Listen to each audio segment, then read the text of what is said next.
নমস্কার, কেমন আছেন সবাই? আবারও চলে এসেছি নতুন ভিডিওর সঙ্গে।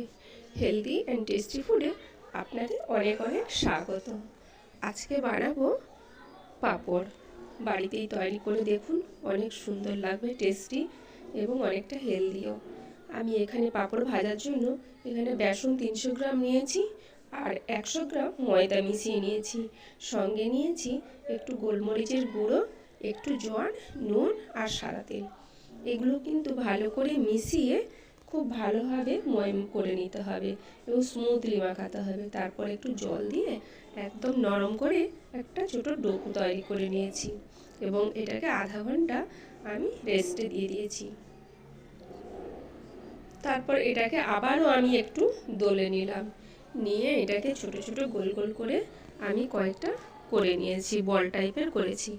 করে দেখুন, এটা তৈরি করার জন্য আমি একটা ছোট পেপার নিয়েছি পরিষ্কার, তাতে কিন্তু তেল মাখিয়ে নিয়েছি। নেওয়ার পর একটা ছোট বল দিয়ে হাত দিয়ে চিপে চিপেও এটা আপনারা করতে পারেন, নাহলে বেলুন চাকতি দিয়েও বেলে নিতে পারেন। আমি বেলুন চাকতিও ব্যবহার করেছি এবং কত পাতলা হয়েছে। তারপরে একটা কাগজের উপর রেখে এটাকে রোদ্দুরে দিয়েছি, কিন্তু কাগজের উপরে রাখলেও খুব সাবধান, খুব কম সময়ের মধ্যে এটাকে উল্টোতে হবে, না হলে কাগজের সঙ্গে কিন্তু জড়ে গেলে আর হবে না। আর আপনারা চাইলে পেপারের উপরও দিতে পারেন, সেটা কিন্তু সহজেই উঠে যাবে। কাগজটা আমি বলবো না ব্যবহার করাই ভালো। কাগজে ব্যবহার করতে গেলে খুব তাড়াতাড়ি এটাকে তুলতে হবে লক্ষ্য করে। 2-3 দিন রোদে দেওয়ার পর দেখুন এটা খুব শুকনো হয়ে গেছে। তারপর আমি তেলের মধ্যে দিয়ে ভেজে নিয়েছি। খুব টেস্টি, অবশ্যই বাড়িতে বানিয়ে দেখতে পারেন।